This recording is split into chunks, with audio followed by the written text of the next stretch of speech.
He was speaking for the collective secret brotherhood known as the Illuminati. Now ye kings and emperors, help yourselves if you can. This is the truth, and it may as well be told at this time as at any other. There's a good time coming, saints, a good time coming, unquote. But there's a more likely scenario. While the beginning and meat of this program presents an extremely disturbing possibility, it may seem highly speculative and improbable. There is another scenario, however, which is equally disturbing, but is much more likely, and if you've been listening to our series on the mysteries, you will understand it immediately. It arises from the fact that Mormonism is actually part of something much, much larger. We have already noted that the revelations that Joseph Smith received, far from being unique, were in fact very similar, if not identical, to the basic philosophy underlying many occult groups and secret revolutionary societies. Thus far in history, these numerous occult revolutionary organizations have remained largely separate and in competition with one another. If something should happen to unite them, dear listeners, and at the same time their beliefs should gain worldwide acceptance, as in the New Age movement, a new and unimaginably powerful force for world revolution would have come into existence. There is, in fact, increasing evidence of a new and growing secular religious ecumenism, pervasive and persuasive enough to accomplish this unprecedented and incalculable, powerful coalition. It could be the means of creating the one world government that has not only been the long-standing hope and plan of the Brethren and many other occult revolutionary leaders in Freemasonry and other secret organizations supposedly existing for the good of the community, but is increasingly gaining a wide acceptance through New Age networks as the only viable option to a nuclear holocaust and our ecological collapse. Improbable? Perhaps, dear listeners, but certainly it can no longer be summarily dismissed as impossible.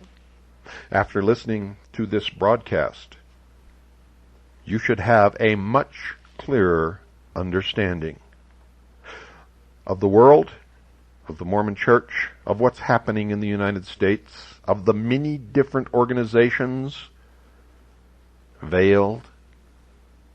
We're behind this veil.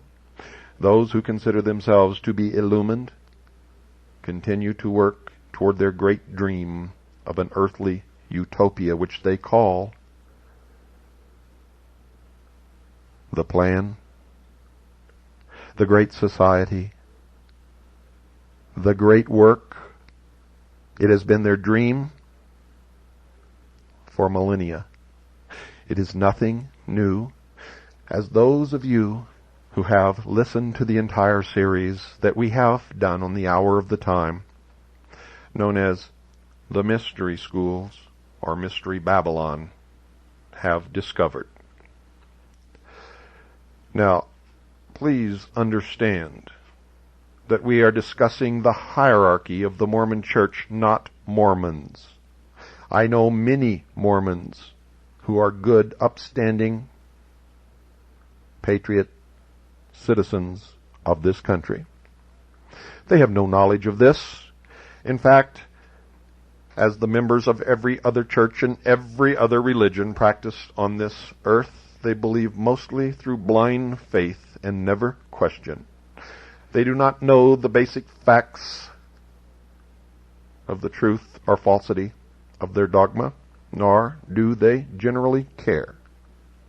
And even if they knew, which many of them do know and understand, they would not renounce it and walk away, for they would become a pariah in their own society.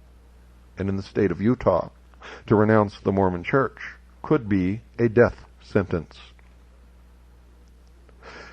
Now, should you think this absolutely absurd, I recently took a trip through the state of Utah, through the Long Valley. There is a small city called Orderville.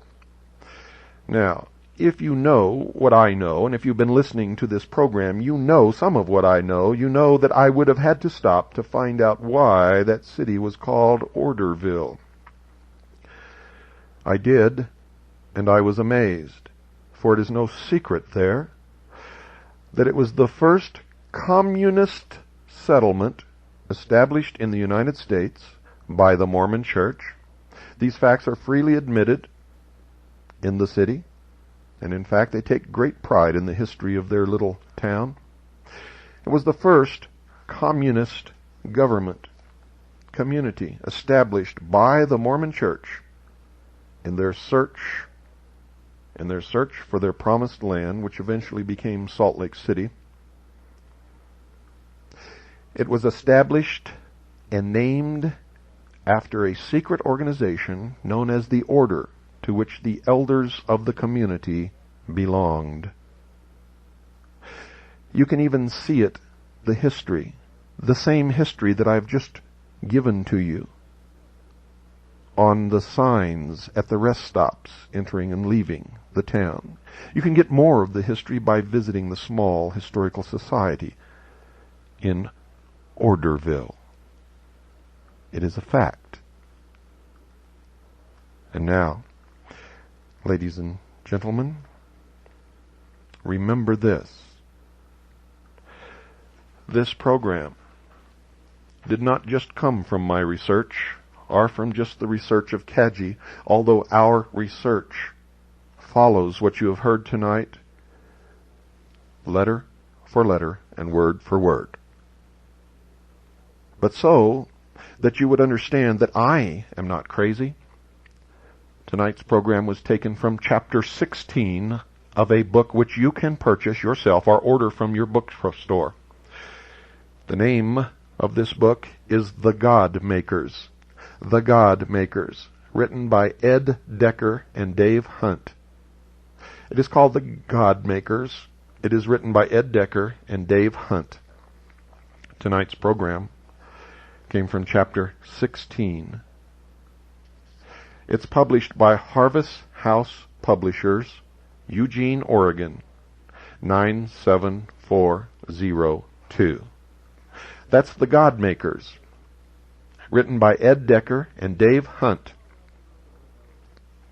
published by Harvest House Publishers, Eugene, Oregon, 97402.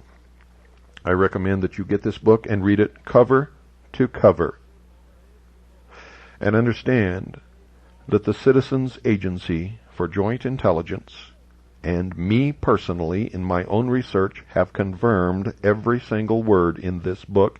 It is fact. As for Bobo Grits, we here at Kaji and the Hour of the Time have already proven to you in his own words that he is a liar. And we have many tapes that we have not played, and we will continue to do so until you, the sheeple, wake up.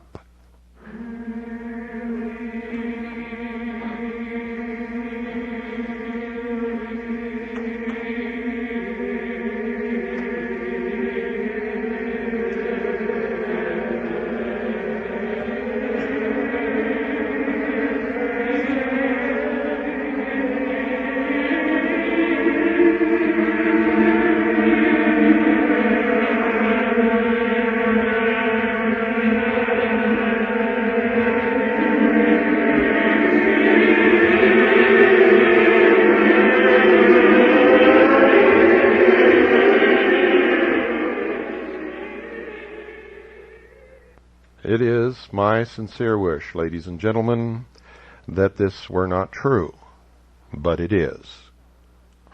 And being that it's true, you better take steps to prepare yourself and your family and protect everything that you have worked for all your life. For you see, the members of the Mormon Church are not laying in 2 years' supply of food and water for nothing. Their hierarchy, their leadership, is preparing them for what they know is surely to come, and you had better do the same.